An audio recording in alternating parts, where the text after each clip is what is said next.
Fala galera, estamos de volta com o nosso podcast English, agora nesse segundo semestre, lançando mais um episódio desse nosso projeto aqui do colégio. Hoje nós iremos dar início a uma série de vídeos, a uma série de programas voltados para o Exame Nacional do Ensino Médio.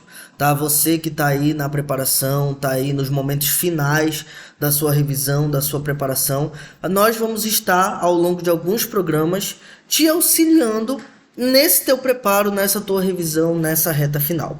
Hoje nós vamos receber no nosso programa o professor Ângelo Góes, que vocês já conhecem, parceiro aqui do colégio e também do podcast, e o professor Lucas Alencar, professor de Geografia aqui do Colégio English, das turmas de Fundamental e Ensino Médio. No nosso programa de hoje, nós, enquanto professores da área de Ciências Humanas, vamos estar te dando algumas dicas de temáticas que são recorrentes no Enem, que todo ano aparecem. Então nós vamos pontuar com vocês temas e como esses temas aparecem na prova, te dando algumas dicas de como enxergar esses temas, de como estar trabalhando com eles na prova. Então, desde já agradeço aqui a presença do professor Ângelo, do professor Lucas, que vieram colaborar conosco. Já compartilha esse vídeo com algum amigo teu, algum colega que esteja nessa preparação. Te inscreve aí no nosso canal para não perder os outros episódios, porque vai ter um programa voltado para cada área das ciências que aparecem no Enem. Para iniciar o nosso bate-papo, a primeira temática que nós pontuamos, que foi pontuada aqui pelos professores de Geografia, foi o tópico de mudanças climáticas. Tá? Um tópico que aparece bastante no Enem, e o professor Ângelo Góes aqui, ele vai estar explanando para vocês, explicando como esse tema aparece no Enem e te dando algumas dicas. Queria, antes de qualquer coisa, agradecer a Deus pela oportunidade de nós estarmos mais uma vez conversando aí com o pessoal das redes, quem certeza. Sabe assim no YouTube, pelo Insta, o horário que você estiver nos vendo, seja pela manhã, tarde ou à noite. Eu diria assim, obrigado pela sua atenção, obrigado por depositar essa confiança em nos ouvir, e sabe que nós estamos sempre à disposição. A questão ambiental, ela é muito forte realmente dentro do Enem, Ela tem que ser forte porque a questão ambiental envolve a gente, envolve o dia a dia. Então não adianta o aluno ficar pensando de repente ali na Antártida, no urso que está perdendo o pelo lá no Polo Norte, no pinguim que está na Antártida sofrendo algum tipo de situação de problema estomacal. Questão ambiental e Enem, ela vem próximo do indivíduo, ela vem para perto da cidade. A questão ambiental, ela vem para próximo das florestas que estão sendo ocupadas pelo ser humano em larga escala. Então, a questão ambiental dentro de Brasília, ela poderia vir dentro de uma mata atlântica, com certeza, que já está mais para a zona da moita do que da mata. A questão ambiental vem para a Amazônia, que a Amazônia não é uma preocupação somente da gente, mas é uma preocupação a nível geral, mundial. Para dentro do Cerrado, que cada dia mais está tendo a sua área diminuída por conta das expansões gerais, desde a soja, a pecuária, até a própria expansão urbana.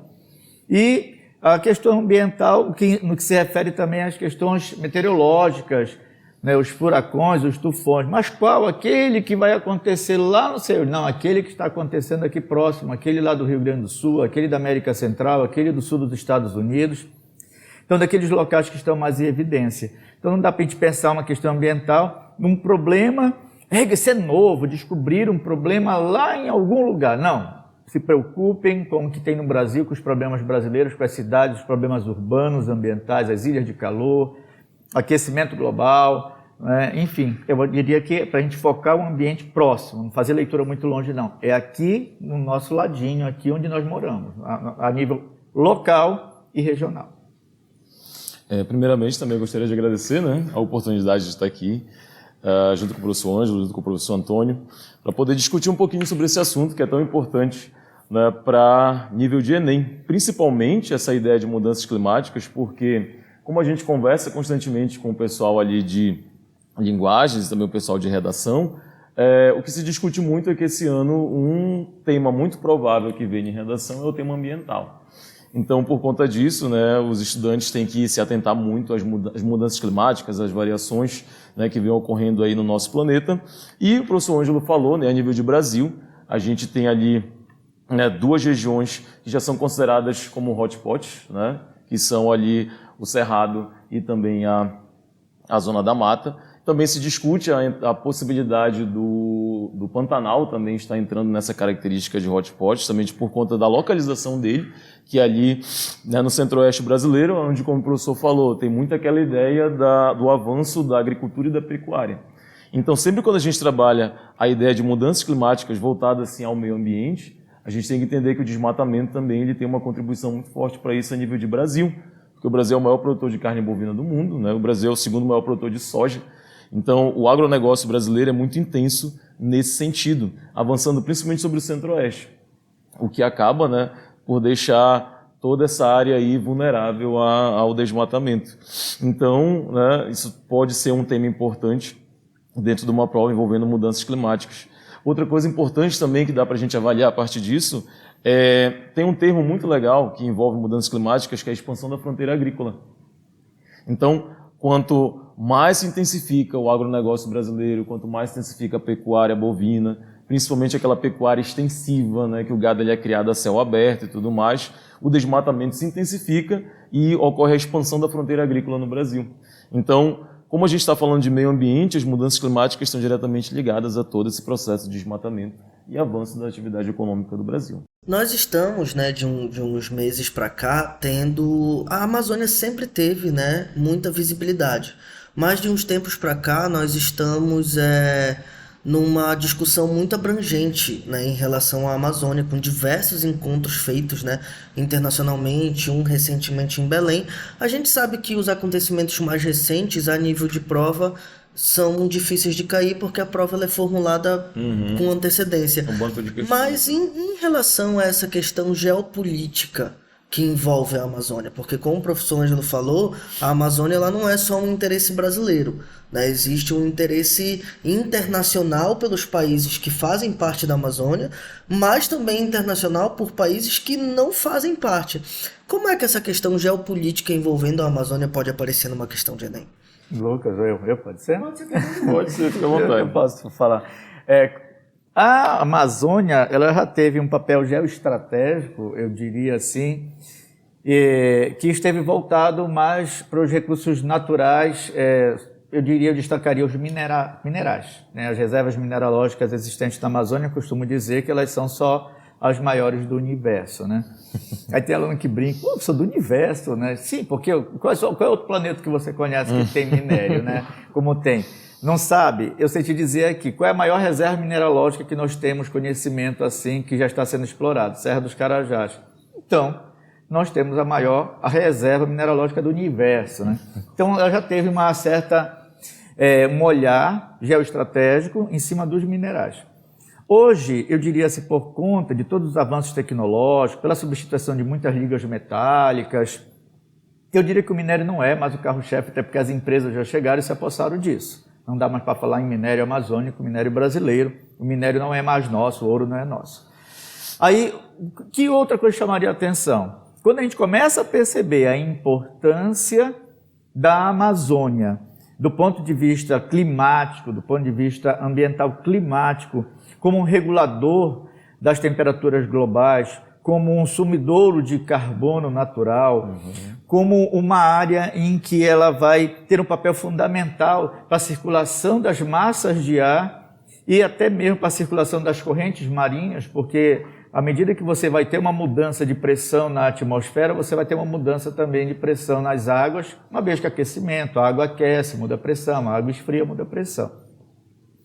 Então, os países, verbalmente, eles estão demonstrando uma preocupação com a Amazônia, aquele interesse na Amazônia, isso tem que se destacar, por conta da importância para a atmosfera.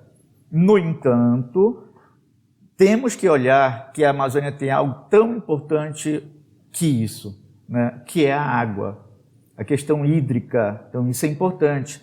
A Amazônia tem um reservatório natural subterrâneo que é maior do que o aquífero Guarani, né? Está dando nome agora, mas eu chamaria ainda de Alter do Chão. É maior do que o aquífero Guarani, que já é considerado um dos maiores do planeta. E essa água está no subsolo, não está sendo explorada, não está sendo mexida. Tem alguns indivíduos que falam, do ponto de vista geológico, que debaixo da região amazônica você tem um rio que tem um volume d'água maior do que o Amazonas, e o Amazonas só é o maior do planeta em volume d'água jogando no oceano. Então, um rio subterrâneo. Meu Deus, como é que pode isso? É estranho, até para a gente da geografia, a gente fica imaginando como poderia ser, por onde passa essa água. E então a questão hídrica, isso geoestrategicamente, geopoliticamente, pode fazer sim com que apareçam questões envolvendo esse assunto, e a gente tem que se preocupar com isso, porque não é bom a gente pensar, não, tomara que os estadunidenses venham e ocupem a área, tomara que os canadenses venham e ocupem a área, tomara que os noruegueses venham e ocupem a área. Rapaz, os caras, eles vão ocupar, mas eles vão dominar, eles não querem só cuidar. Eles querem ter para eles, porque água é assunto seríssimo, é muito mais valioso que petróleo. Então, eu chamaria atenção para o aluno estudar nesse sentido. A água, a questão hídrica na Amazônia, o nome dos reservatórios, dos aquíferos que tem, os rios voadores que saem daqui. Então, geoestrategicamente, geopoliticamente, quem tiver o domínio da região, quem mandar na região, pode sim mandar no mundo em determinadas proporções. E também, só contribuindo, né, o que o professor comentou, a gente vai ter uma pauta que fala só sobre a Amazônia, né, mas como já puxou esse assunto, é importante a gente comentar.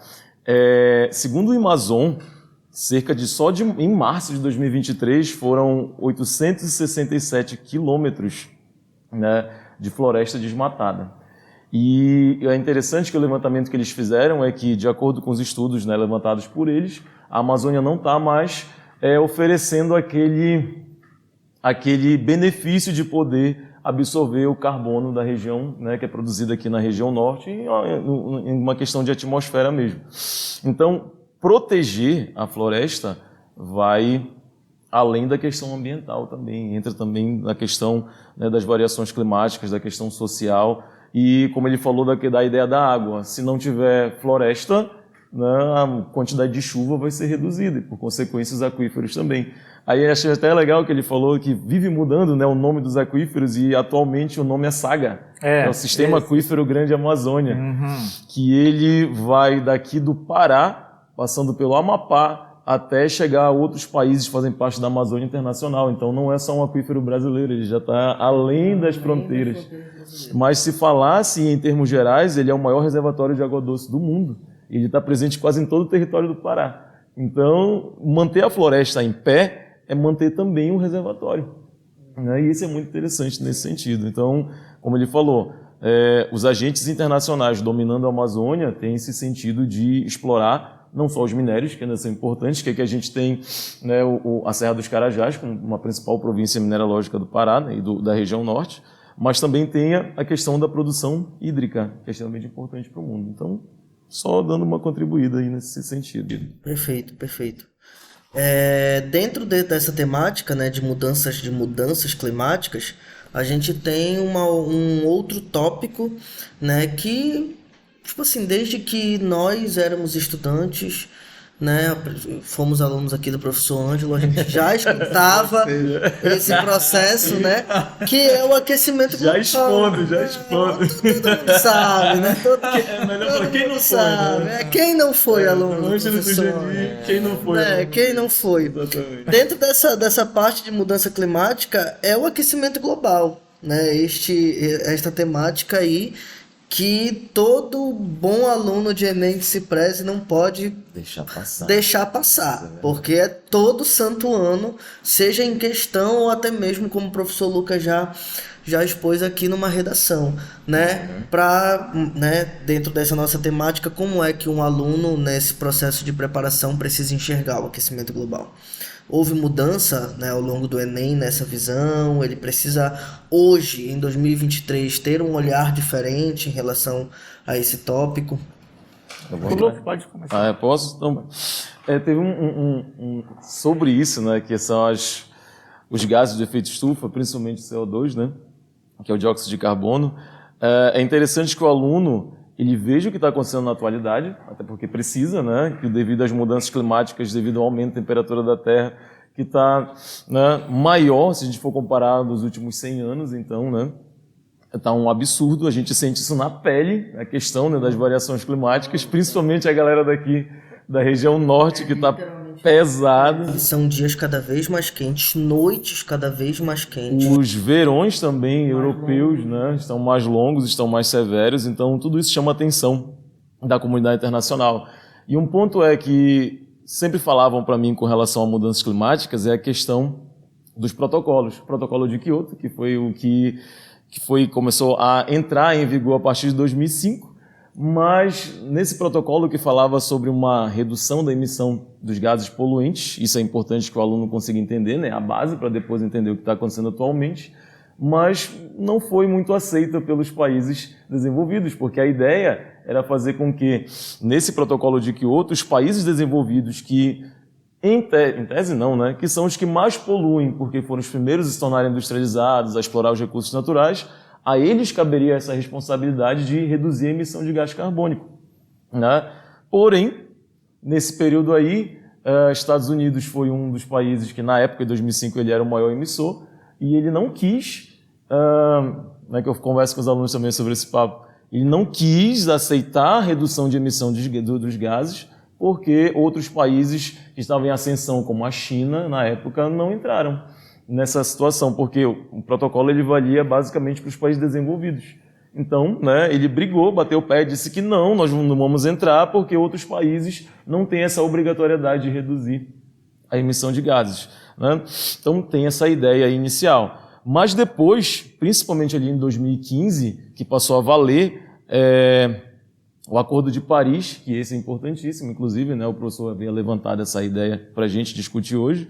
O Acordo de Paris ele foi mais abrangente, porque ele pegou ali não só os países desenvolvidos, mas ele também abarcou cerca de 196 países, mais ou menos, ou seja, quase 200 países se comprometendo nessa ideia de redução da emissão de gases, incluindo aí a China, que em 2015 já era a potência emergente mundial, né? Então, o que os alunos poderiam dar uma ida, né, uma pesquisada sobre esses protocolos ambientais, que eles têm uma importância no passado e eles têm uma repercussão atualmente.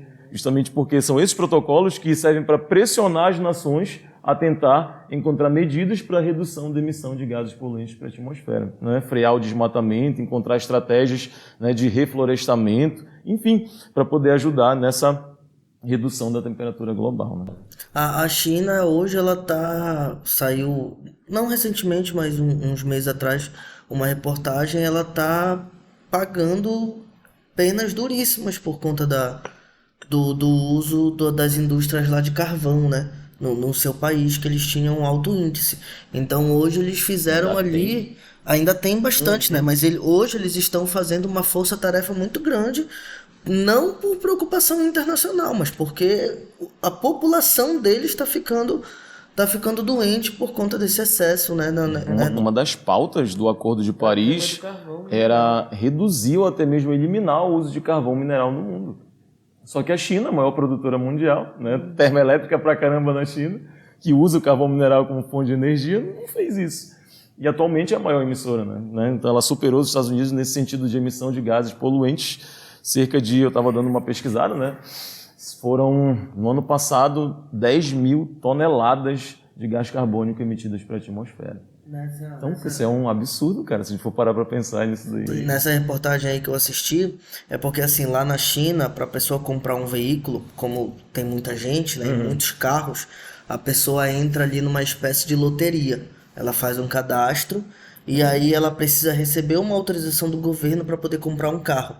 Se ela opta por comprar um carro elétrico, as chances dela receber essa autorização é maior do que se ela optar em comprar um carro a gasolina. Caro, né? É mais caro, mas isso aí é uma política, entre aspas, para incentivar as pessoas a trocarem os carros pelos elétricos, né? Então, eles estão numa força-tarefa muito grande para tentar reduzir esses impactos aí diretos dessa poluição de décadas e décadas. Eu diria, assim, que também, né, o aluno ele poderia tentar, além de tudo isso que o Lucas falou, com certeza, já que a gente vai tentar, de um lado e de outro, pegar outros aspectos, tentar olhar em cima do assunto de forma que a gente cerque, né? Então, eu vou cercar pelo outro lado. Essa questão ambiental, acho que do aquecimento global, né? Eu queria lembrar que o aluno deve ter cuidado em não confundir aquecimento global com efeito estufa, né? Sim. Então, eu costumo dizer isso também, pessoal, por favor, não vai me falar mal do efeito estufa. O efeito estufa, ele é salutar, ele foi necessário para que a vida aparecesse no planeta. Natural. Esse efeito estufa natural. Quando você tem ele como um problema em excesso, ali deixa de ser um efeito estufa, ou deixa de ser um mecanismo natural, e ele passa a ser um efeito estufa meio que artificial, que a gente dá o nome de aquecimento global, né? Então, em exagero, o efeito estufa, ele se torna um problema. Ele, de forma equilibrada, ele é uma benesse, um benefício, algo que o Papai do Céu fez para a gente viver aqui. Com certeza. Eu costumo dizer o seguinte, que se a gente for pegar as eras geológicas, ali pelo Paleozoico, né? Ali pelo Paleozoico, um pouquinho antes do Carbonífero, o que é que nós vamos ter? Grandes florestas, grande quantidade de carbono, o Papai do Céu organizou tudinho ali, e ele olhou e disse assim, um dia vai aparecer um caboclo no planeta Terra, eu vou criar, que é o ser humano. E aí alguém falou lá para ele, diz assim, mas olha, Deus... que aqueles que de repente dizem assim, meu Deus, ele está blasfemando, não é por aí, é uma forma de ilustrar, às vezes fala isso para o aluno, entendeu? Olha Deus, mas esse ser humano que tu vais fazer, ele não vai aguentar essa quantidade de carbono que tem, isso vai atrapalhar, essa atmosfera não está bacana. Aí o que é que o Papai do Céu fez? Ele criou um mecanismo para que esse carbono que estava em grande quantidade na face da Terra, ele ficasse soterrado. Então o aluno, quando a gente trabalha isso, é lembrar lá no Paleozoico, lá pelo meio do Paleozoico, no Carbonífero, que é onde nós vamos ter carvão sendo produzido, né? O carvão mineral, esse bendito aí que está sendo queimado desde o século XVIII em larga escala. Beleza. Aí lá pelo Mesozoico apareceram os grandes répteis, assim, vamos fazer logo homem, que não teve esse lance de homem lá também, homem dinossauro não cola. Aí diz assim, mas não vai dar certo porque olha a quantidade de carbono que está em vida, vivo. Vamos dar um jeito de mandar um meteoro, quem sabe, né? E vamos também soterrar mais a quantidade dessa bicharada toda para aparecer o ser humano. Resolveu o problema. Né? E aí o que foi? Ele guardou carbono, colocou ali no subsolo. Aí, vamos fazer ser humano? Vamos. Equilibrado, aquecimento, atmosfera boa, temperatura adequada, quantidade de oxigênio, de gás carbônico e outros mais. Aí vem o ser humano. O que é que o ser humano faz? Ele cava e traz para fora. O que deveria ter ficado que a lá. natureza, né? O que a terra, a Gaia, o que Deus colocou, guardou, o ser humano vem, não, mas eu não vou me contentar e viver desse jeito, eu quero ter as tecnologias, eu quero ter um bem-estar. E aí o ser humano aqui já praticamente, quando, meu Deus, aí no Cenozoico, no momento mais, a gente já pode até dizer um antropoceno, que é o momento que a gente vive, que já estão até batizando uma espécie de época que nós estamos vivendo, né? Uma era, né? Uma era, o antropoceno, que é marcado o que o antropoceno? Justamente pela ação, já até caiu o Enem, pela ação do homem, mexendo, transformando, modificando a natureza. Enquanto mudava assim, surge uma espécie, desaparece uma espécie, surge vegetais, inícios de eras, aí o ser humano vem destruindo tudo, já cria uma espécie de uma nova época, ou de repente até uma era.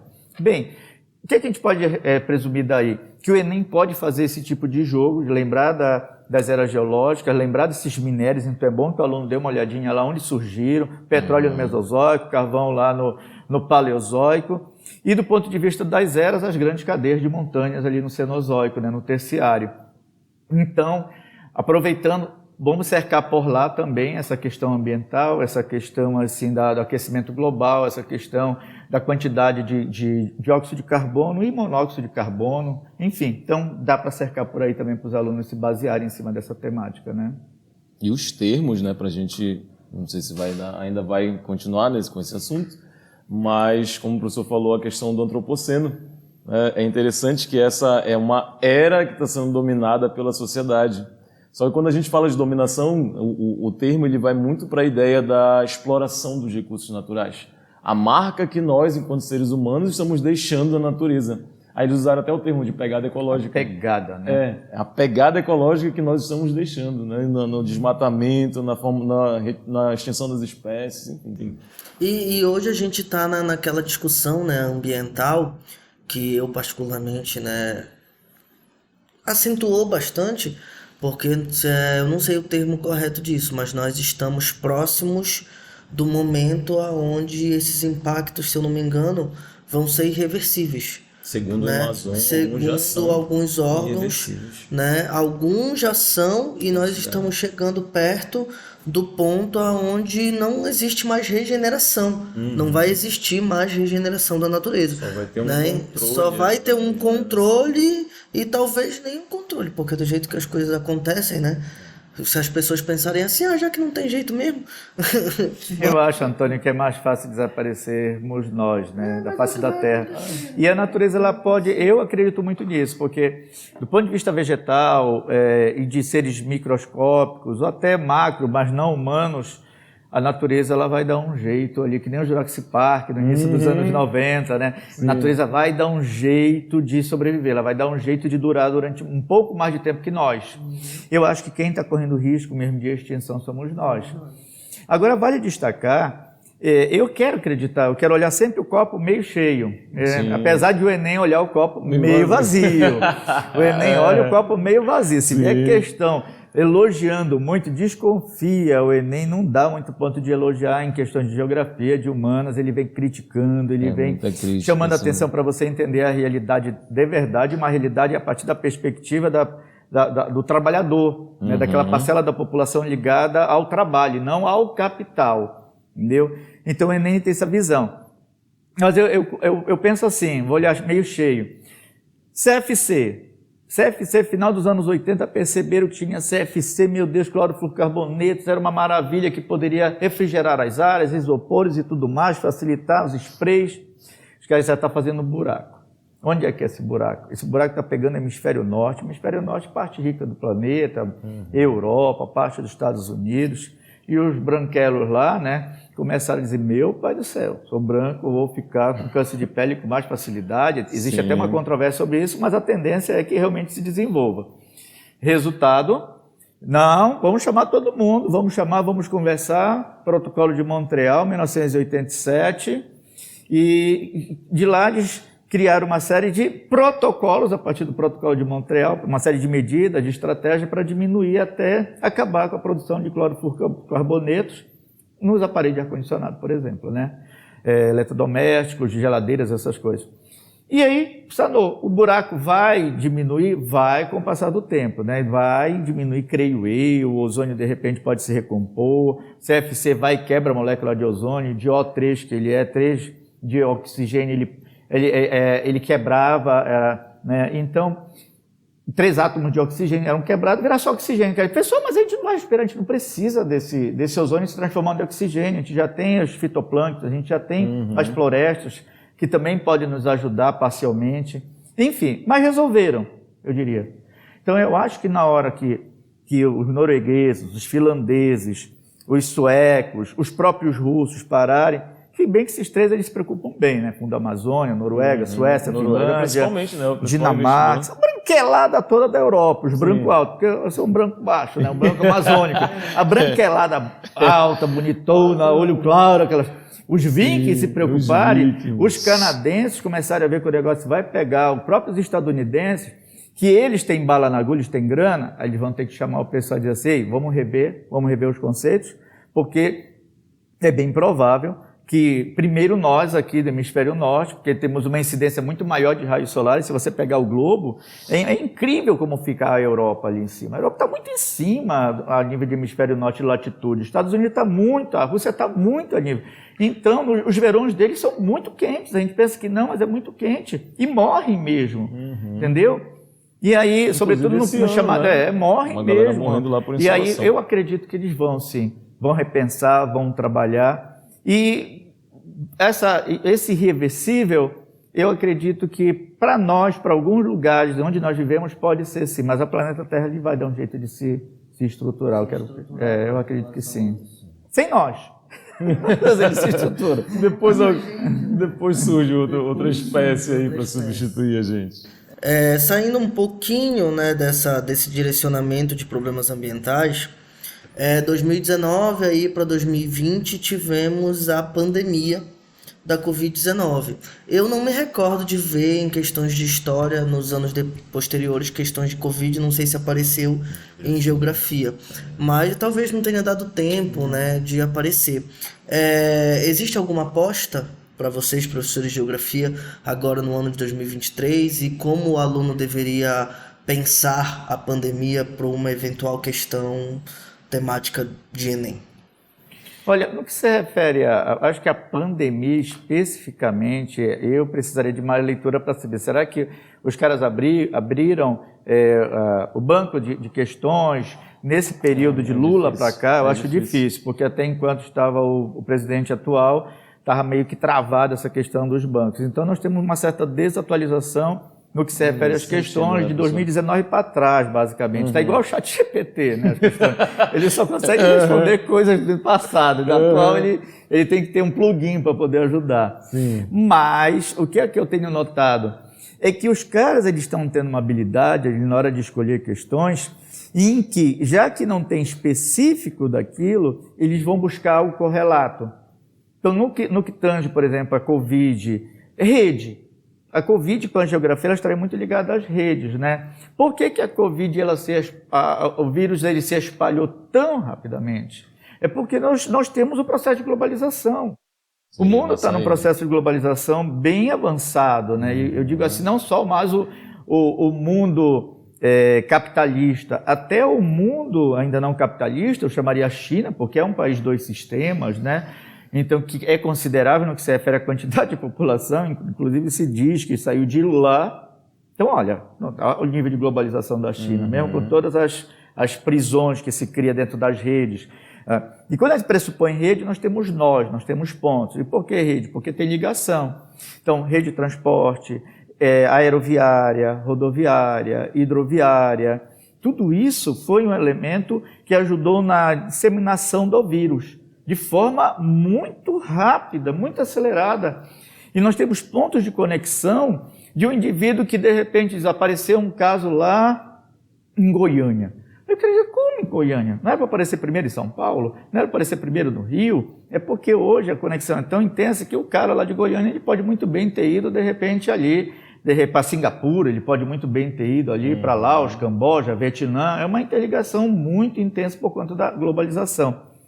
Então, pode ser que não apareça específico termo, mas é correlato, é a questão da globalização, da interligação, das redes, e rede é geografia, tudo é rede, né? Rede de esgoto, rede de teleinformação. A gente pode até fazer uma correlação aí, puxando aqui a questão dos problemas ambientais, que eu lembro que durante a pandemia, ou até depois um pouco, né, quando as coisas estavam começando a voltar ao normal, saiu a divulgação de alguns mapas com alguns dados que durante aquele período de isolamento, muitos países houveram uma redução drástica da emissão de gases na atmosfera, porque não tinha carro na rua, a indústria deu uma freada, né? Então pode até fazer uma correlação em relação a esses problemas ambientais que a gente estava debatendo. Não sei, acabou, pois não sei até que ponto, aspas, né? Não sei até que ponto essa diminuição teve alguma interferência positiva, mas que dá para a gente pensar nessa relação. O que, como o professor falou, né, da correlação. Quando a gente pensa assim em geografia, 2 coisas vêm à minha cabeça com relação ao vírus. Uma delas é a interferência em migrações, porque dos tópicos de Enem é falar sobre processos migratórios no mundo. E é muito interessante que tem uma migração interna, que é a migração pendular, que eu não sei, né, se uma galera aí tem um conhecimento, mas é aquela migração que ela é de ida e volta, geralmente num curto período de tempo, que é uma migração extremamente importante para a economia de um país, porque tu sai da tua casa de manhã para trabalhar, para estudar, pega transporte público, movimenta a economia do país, depois tu retorna para tua casa. Então é pendular, ida e volta diariamente. Os nossos alunos fazem isso todos os dias, nós fazemos isso todos os dias. Daí, com a pandemia, né, a migração pendular ela foi afetada. E, por consequência, menos pessoas na rua, menos pessoas desenvolvendo economia. A economia de alguns setores ela sofreu uma queda. A indústria, o setor de comércio. Se não fosse um online, aí o setor comercial, né, tinha falido, o setor industrial tinha falido. Então, né, pode fazer uma correlação entre o fenômeno, né, da Covid, que foi justamente aquela ideia do fique em casa, justamente para minimizar um pouco a transmissão, E isso diretamente com a geografia mais tradicional, que fala aquela questão de conceito mesmo, porque, né, isso afeta a migração pendular. Então, pode ser uma situação. Aí interliga a parte, né, da globalização, interliga a parte da geografia, interliga a parte da economia, né, da questão das migrações.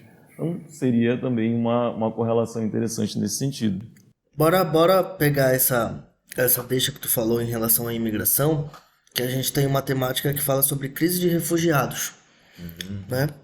Uma outra temática que aparece bastante no Enem, porque é um problema recorrente ali desde eu tenho, né, referência ali de guerras mundiais, mas eu acredito que seja muito para trás disso, né? O problema de imigração e de refugiados. Quais são os pontos do mundo em que um aluno de Enem precisa se atentar nessa temática de crise de refugiados?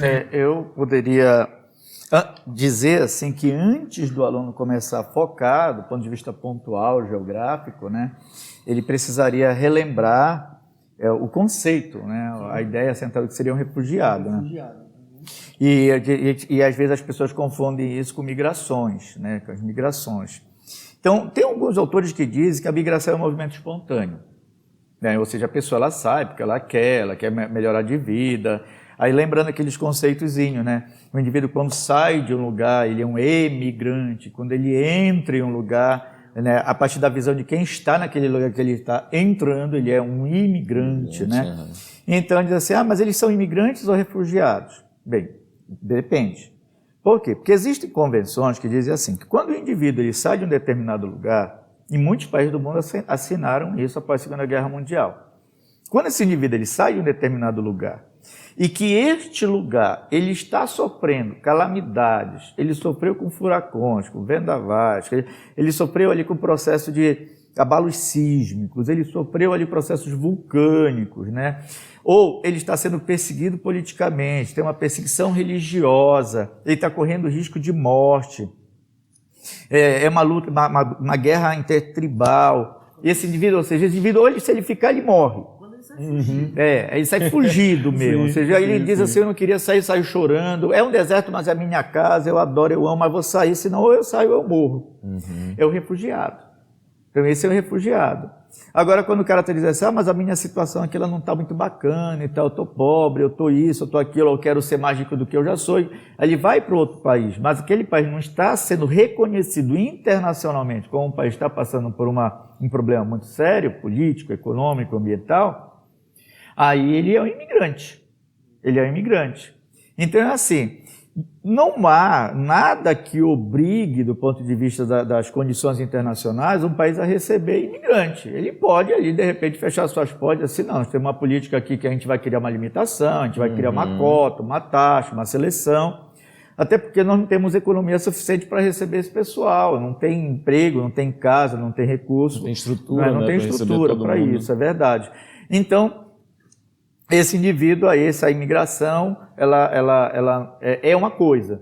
E o refugiado? Aí é quando o cara pega, ele atravessa, aí o cara diz assim, meu Deus do céu, eu não tenho nem condições de receber. Mas como eu sou um signatário desses acordos internacionais, eu vou ter que receber. Nem que seja para eu dizer, meu filho, pelo amor de Deus, sai dessa balsa aí, sai desse bote, porque tu vai morrer. Eu vou te dar uma agasalho, eu vou te dar uma comida, eu vou te dar, e olha, tu vai entrar nesse carro e eu vou te mandar ali para a Alemanha. E a Alemanha te segura lá, ela dá conta de você. Eu sou a Grécia, eu não dou conta. Ela abriu as portas. Aí ela só serve de corredor. Mas muitos não querem nem servir de corredor, nem de estadia, porque tem uns que não querem ir, já querem ficar por aqui mesmo. Sim. E a Alemanha já quer gerar o problema. Então, de onde nós temos muitos refugiados? Do Oriente Médio, né? Em especial ali da Síria, nós temos muitos refugiados nesse sentido aí. Eu poderia dizer que hoje nós temos até refugiados, hoje em menor escala, mas temos ali da área do leste europeu, em especial da Ucrânia também, por conta dos conflitos. Até alguns russos saíram, mas eles não vão divulgar isso com muita propriedade, porque dizem assim, por que tu estás saindo daqui? Por que tu está fugindo? Porque meu governo é antidemocrático, meu governo é isso, né? Estamos em guerra. Agora, quando tu diz assim, estão saindo da América Latina indo para os Estados Unidos, aí não é bem refugiado. A não ser que os Estados Unidos declare que algum país tem um regime ditatorial, tem um regime, né, de exceção, E aí, quando ele quer derrubar aquele governo, estabelece toda uma declaração pública, aquele governo, ele é um governo de exceção, ele é um governo ditador, aí quando o cara bate lá, diz, ei, de onde é o cara que está atravessando aí? É da Guatemala, por exemplo, é de El Salvador. Ih, eu vou ter que aceitar. Porque eu já falei que era a mesma coisa antes. Quando o nosso presidente Bolsonaro ele diz assim, os venezuelanos têm um regime ditatorial, e ele diz que é ditatorial, no momento que o venezuelano vem para cá, a gente tem que aceitar o venezuelano, a gente tem que cuidar, a gente tem que alimentar. Por quê? Porque o nosso governo diz que é um regime de um ditador. Então aquele cara ele não é um imigrante, ele é um refugiado. Mas no momento que o outro governo vem e diz assim, não, o governo dele, tem gente que às vezes não entende porque o atual presidente não quer colocar a Venezuela num status de uma ditadura. É porque a gente se desobriga de receber a população de lá. Não, meu irmão. Falar que o cara é gente boa, e não era. Mas não vem para cá que a gente já não está dando conta dos nossos. Exatamente. Então, Venezuela, aí pode aparecer em questões mais anteriores, como refugiados venezuelanos. Aí, como as questões elas são um pouquinho mais antigas, pode aparecer. Sim. E como eu falei ali, a questão da Síria, né, de repente, no Oriente Médio, na própria África, muitos africanos de países em que vivem situações não democráticas, de golpes. Aí o cara saiu de lá, é reconhecidamente internacional. Ele é um refugiado. Eu acho bacana, porque eu gostava dele nas aulas de conflito, porque a gente viajava, era muito fino. Né? Era muito tranquilo entender conflito. Aí ele fez o aparato, é claro que não dá pra gente comentar especificamente conflitos aqui, porque se tu parar, tem desde conflitos no continente africano, conflitos no continente asiático, conflitos ali no continente europeu. Sim, para facilitar o nosso apontamento. Existe ali um local que o Enem... Olha, esse local aqui o Enem adora. Além dessa ideia que o professor comentou, né, de saber qual é o que está motivando a pessoa a sair, a ser refugiado, também tem a questão da recepção. Né? Porque, como ele comentou, muita gente entra na Europa, do continente africano, do continente asiático, ali pela Turquia, ali pela Grécia, mas o objetivo deles é chegar nas principais potências europeias, que é a Alemanha e França, que são aqueles que estão naquela perspectiva de rejuvenescer a sua população, a sua mão de obra, até porque são países que estão ficando com uma taxa de natalidade muito baixa, né? Países que a expectativa de vida está crescendo, a população está envelhecendo, eles precisam renovar a sua mão de obra. Mas aí, uma forma de renovar é incentivando a natalidade. Inclusive, a Alemanha, né, ela paga bolsa para que o casal que queira ter filhos, é uma bolsa entre 600 a 800 euros por filho, para que o casal possa, né, ser incentivado a ter filhos. Só que qual é o problema? Aquela criança que está nascendo hoje só vai servir como mão de obra daqui a 16 anos. Então, não tem sentido. É bom, mas a longo prazo. Agora, facilita a entrada de imigrantes porque a maioria, e dos refugiados, porque a maioria dessa galera são adultos. Então, é mão de obra ativa. Isso. É mão de obra ativa para poder trabalhar recebendo um salário muito mais baixo, da mão de obra ativa e barata. Né? Então é tudo que uma potência europeia quer. Só que qual é o problema? Que, de um lado, eles oferecem essa facilidade para entrar, mas, do outro lado, uma parcela da população não gosta. E essa parcela da população acaba pressionando o governo a utilizar medidas xenofóbicas. É sempre um assunto delicado, né? É a ideia. Aí, falando em França, há 2 meses atrás, a França fez uma passeata de neonazistas. Eu estava vendo no Instagram, inclusive gritando o nome do mártir neonazista deles lá, que eu não recordo o nome do cara. Nem é bom citar o nome desse cara, não precisa nem recordar. Exatamente. E, a céu aberto, a polícia, inclusive, só fazendo o acompanhamento, porque eles não podem, né, intervir, que é algo, né, democrático fazer, mas chega até a ser irônico, né, a polícia permitir, né, uma passeata neonazista, né, enfim. E na Alemanha, que é o país mais neonazista do mundo também, né, as políticas xenofóbicas por parte da população pressionaram, na época era Angela Merkel, em 2015, a diminuir ou permitir, né, um fechamento ou uma redução das fronteiras para esses imigrantes principalmente os refugiados sírios, né? Falando em termos de refugiados. Então, eu acho que o aluno poderia também dar uma olhadinha nessa perspectiva de xenofobia. É impressionante como isso vira pauta política em período de campanha, né? Tipo assim, Estados Unidos, aí a galera, o cara vai Abraça lá, o a pauta latino. dele é fechar a fronteira, Sim, ou o contrário, né? Abrir. É impressionante como essas questões pra lá acabam virando pauta política, né? De quem é o cara que vai fechar essa fronteira que eu não quero que abra? Quem é o cara que vai abrir essa fronteira que eu já acho de boa abrir? Então é um debate bem, mas só para esclarecer, que o senhor comentou ainda há pouco, existem leis internacionais que, entre aspas, obrigam o país a receber refugiado? Foram feitos principalmente após a Segunda Guerra Mundial, né? Que essas convenções ligadas à ONU, AIA e companhia, E a Declaração dos Direitos Humanos também, mas é assim, tem países que ignoram, né? Sim. Se tu for pegar uma Coreia do Norte, a Coreia do Norte ignora quase tudo quanto é lei internacional, né? Sérvia. Sérvia, aí tem países que realmente ignoram de boa. A própria Rússia hoje ela estaria ignorando muita coisa, está ignorando muito, né? Não vou me sentir obrigado a cumprir. Agora, a maior parte dos países civilizados do planeta, eles são signatários, eles daria problema para eles se negarem a receber uma população de refugiados, né? Pega muito mal do ponto de vista político, do ponto de vista econômico, as sanções, tem empresas que podem boicotar, a empresa daquele país não vende, as marcas da empresa daquele país não vendem, então os caras sabem trabalhar muito bem isso de maneira que possa doer no bolso de uma Itália não receber as pessoas que estão atravessando ali Lampedusa. Pode doer muito no bolso. Não, vai, tenta ir para outro lugar. Pode doer no bolso da Grécia, ela fazer tipo de alguma atrocidade, deixando os caras morrerem lá. Então, tem certas retaliações internacionais que podem ser feitas.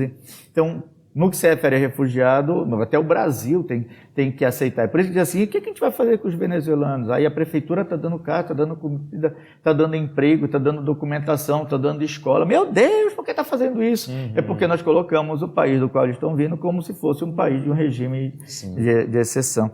Essa é uma questão que chama a atenção. Tem uma outra coisa que estava sendo dito ali na questão da Europa, da xenofobia, do ponto de vista político. É bom também que o aluno fique atento, que tem, e isso já não seria tanto para a geografia, quem sabe até de repente uma sociologia, né? Que tem determinados grupos políticos e partidários mesmo, dentro dos países, na Europa, de direita, extrema-direita, que eles usam o refugiado ou o imigrante, legal e ilegal, porque nós temos dois tipos de imigrante, o legal, que foi bacana e tal, né? Tu conseguiste provar que tu é tataraneto de alguém lá dentro, tu vai legalmente trabalhar, ganha visto de trabalho, e tu entraste burlado ali, entraste por meio do tráfico humano, de repente. Então tem o ilegal também. Então, eles pegam e dizem assim, mas por que a escola do seu filho não está bacana?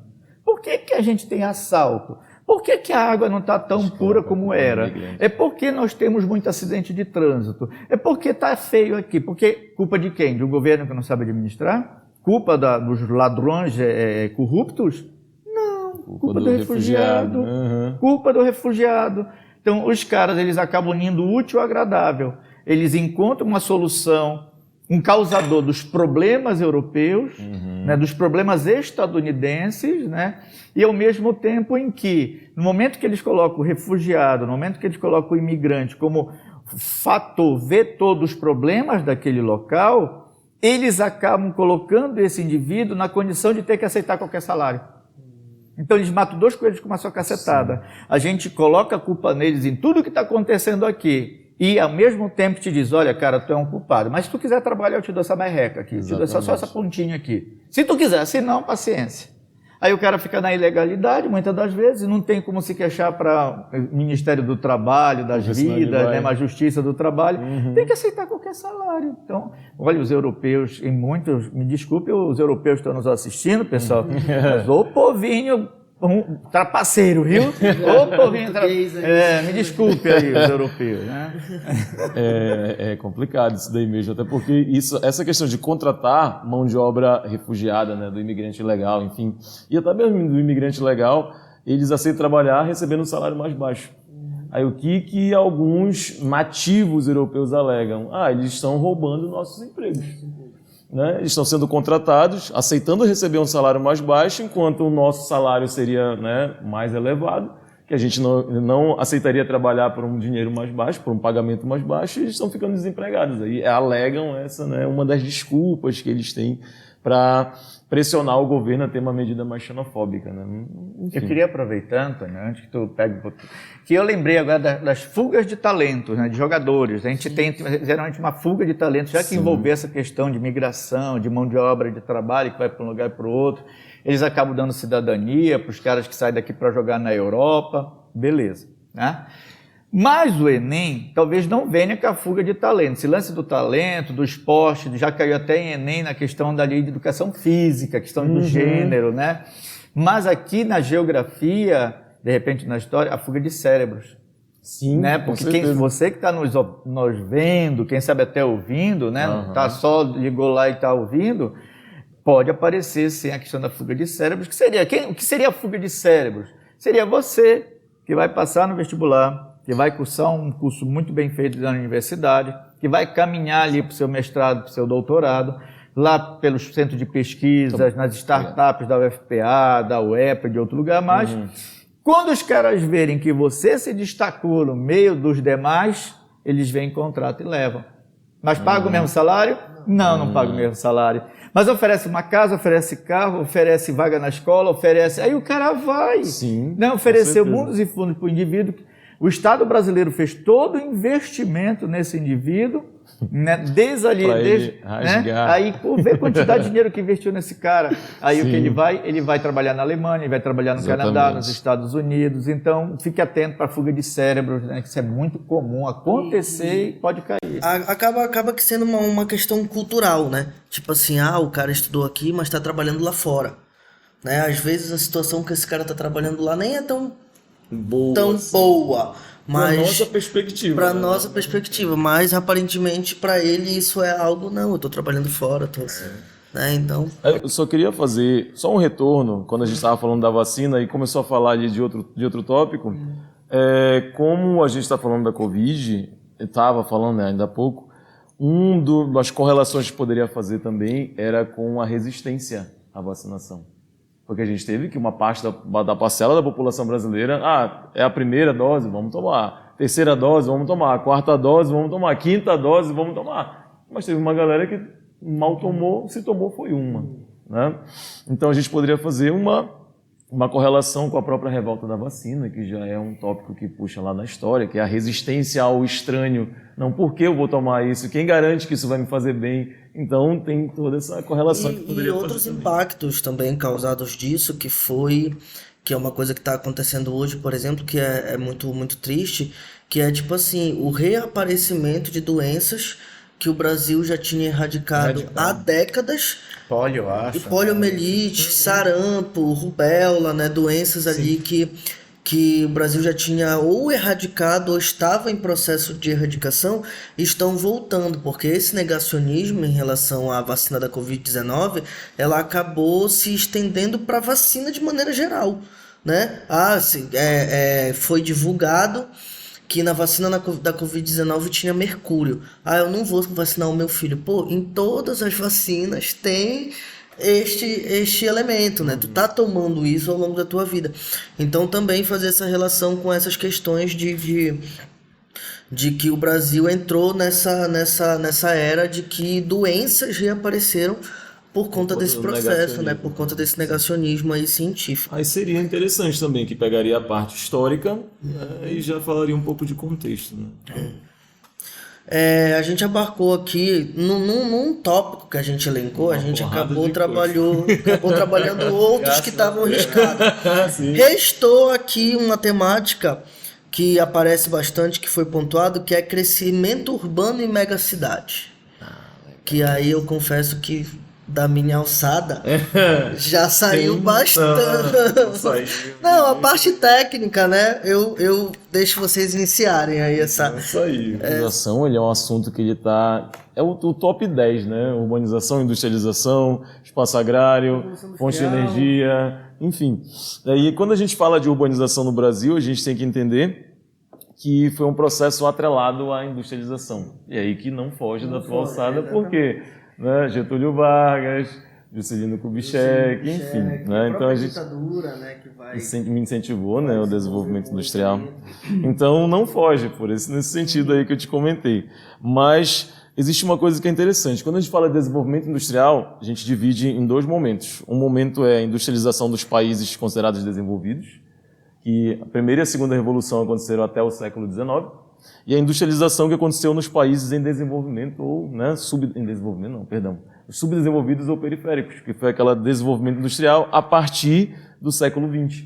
Então, enquanto que lá os países europeus, Inglaterra, França, Alemanha, Itália, já estavam ali já introduzindo uma terceira revolução industrial na década de 50, agora, nesse período que o Brasil e outros países estavam estimulando a sua indústria. Então, a nossa industrialização de países subdesenvolvidos, que é o caso da pauta, ela é uma industrialização que ela é considerada tardia. É uma industrialização que ela é considerada atrasada, justamente porque... Na verdade, foi feita só para... Sim, pode. Foi feita de maneira meio que obrigatória, porque foi uma necessidade internacional ali, né, de que o Brasil, num determinado momento, olha, ou a gente tenta diversificar a nossa economia, ou a gente vai ficar para trás. Sim. Não foi nem por uma questão ali de visão, foi na década de 30, uma obrigação mesmo. Da substituição de importações. Surto industrial. Daí, quando nós começamos a desenvolver essa indústria de uma maneira tardia, de uma maneira muito acelerada, esse processo ele acaba fazendo com que a indústria se estabeleça de uma maneira muito rápida, principalmente ali na região sudeste, e quanto maior o desenvolvimento industrial, maior também a necessidade de mão de obra. Daí tem o outro processo que também está vinculado à história, que eles vão buscar essa mão de obra onde? Já que as cidades viviam basicamente da produção agrícola, eles vão buscar a mão de obra do campo. Então, uma grande quantidade de pessoas migra do campo para a cidade em busca de trabalhar nesses setores industriais, uma vez que, como o Brasil ele estava potencializando seu desenvolvimento industrial, a produção do campo acabou ficando em segundo lugar. Então, uma galera desempregada no campo, porque não estava recebendo muito investimento. O Brasil estava focando no desenvolvimento da sua indústria, então o emprego estava lá nas cidades, no desenvolvimento industrial, lá no Sudeste. Então, uma grande quantidade de pessoas migra do campo para a cidade em busca de emprego no setor industrial. Só que qual é o problema disso? As cidades brasileiras, a exemplo de São Paulo, Rio de Janeiro, que estão ali na região Sudeste, não estavam preparadas para receber esse contingente populacional. Não estavam estruturadas, porque foi um processo acelerado. Então, o fato da nossa indústria ter sido acelerada também ocasionou uma aceleração da urbanização, que é, na ideia, o maior crescimento da população da cidade em relação ao campo.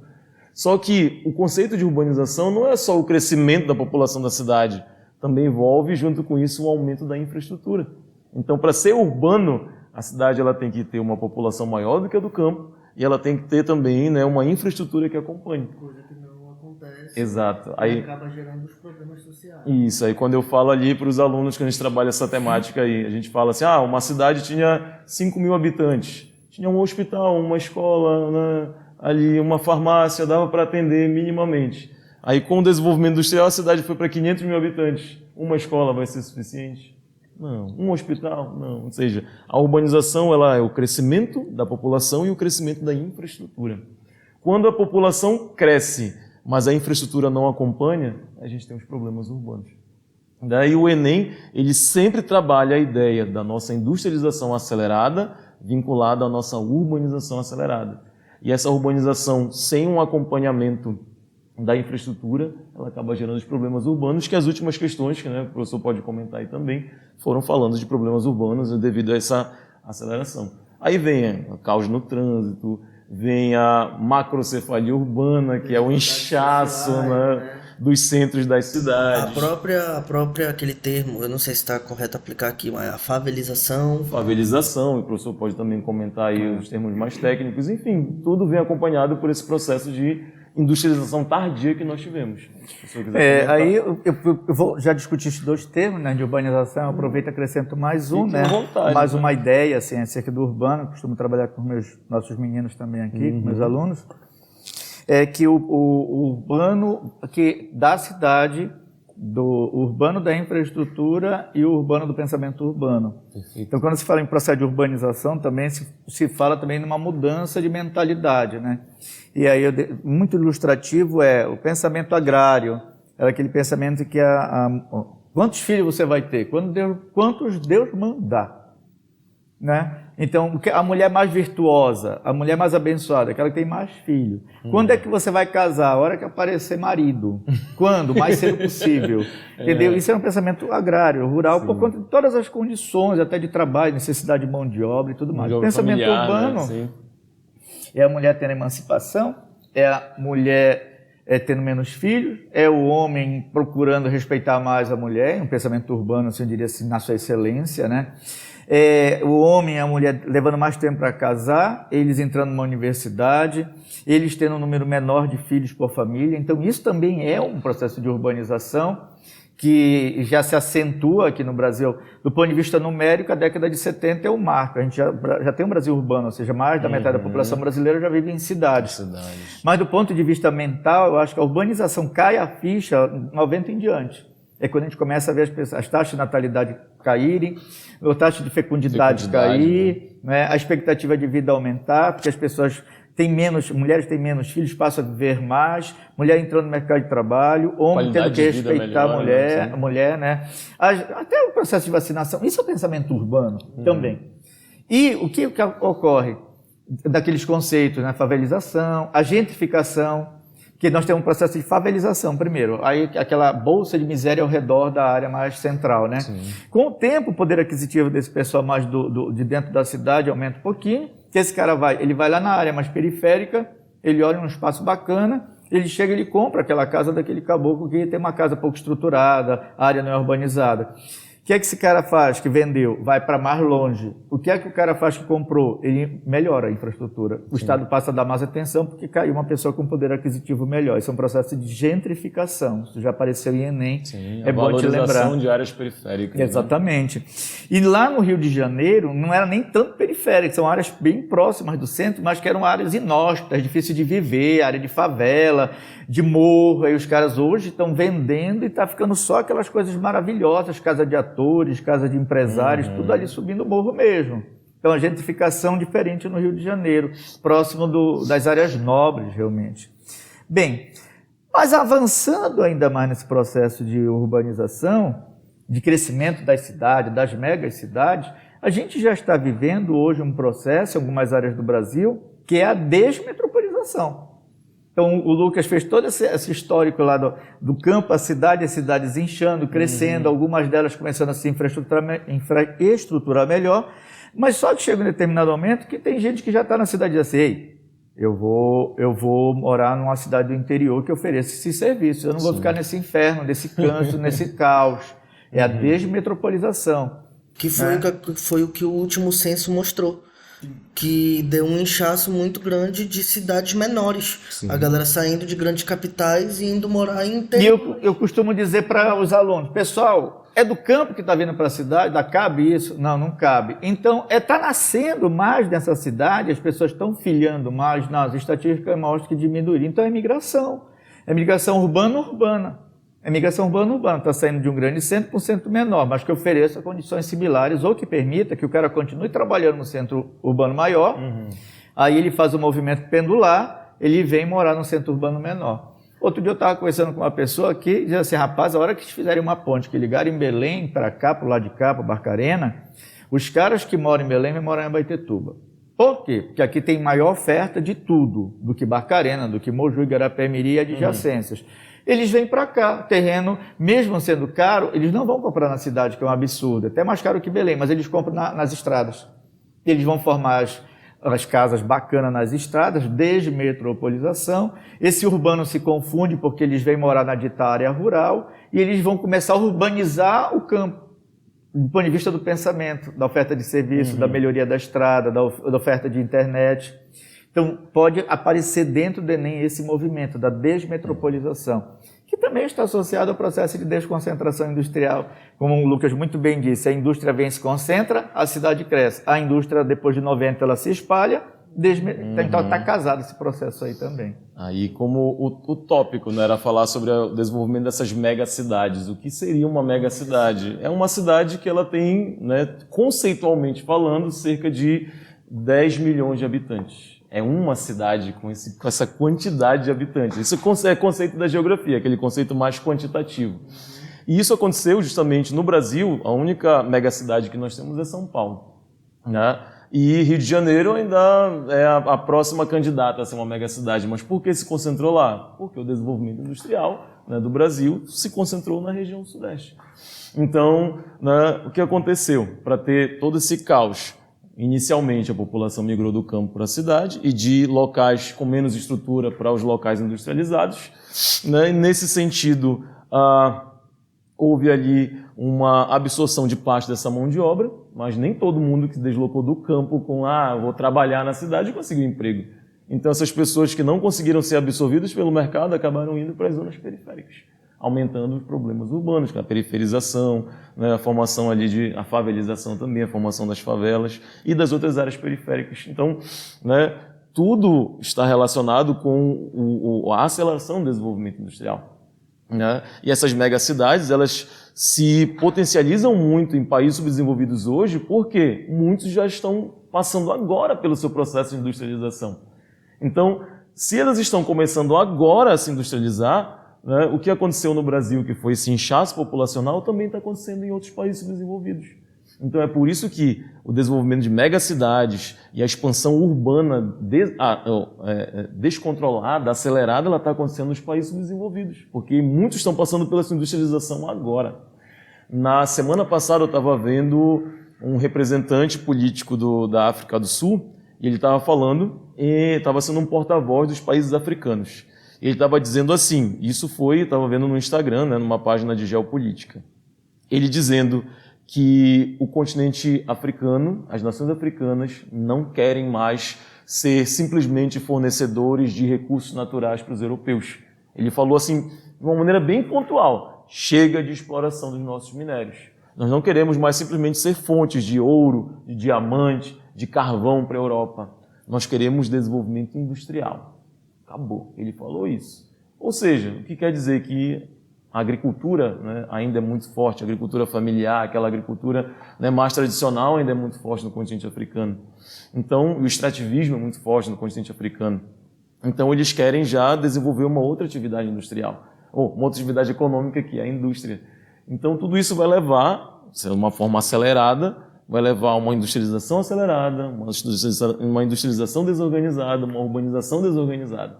E o desenvolvimento dessas megacidades, esses conglomerados urbanos desorganizados, caóticos, só vai tender a aumentar. Então é nesse sentido aí que o aluno também poderia entender. Perfeito, perfeito.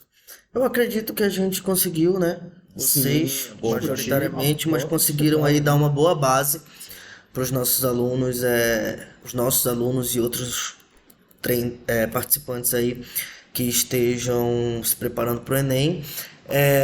Tenho certeza que com a dica desses dois aqui vocês estão bem abarcados nessa revisão. Deem uma lida, deem uma estudada. Nos acompanhe, tá? Para os episódios posteriores, vai ter de Ciências da Natureza, vai ter de Linguagem, tá? A gente vai preparar esses programas aí. Mais uma vez, obrigado, professor Lucas Alencar. Obrigado, sigam o professor Lucas Alencar nas redes sociais, o link aí vai estar na descrição.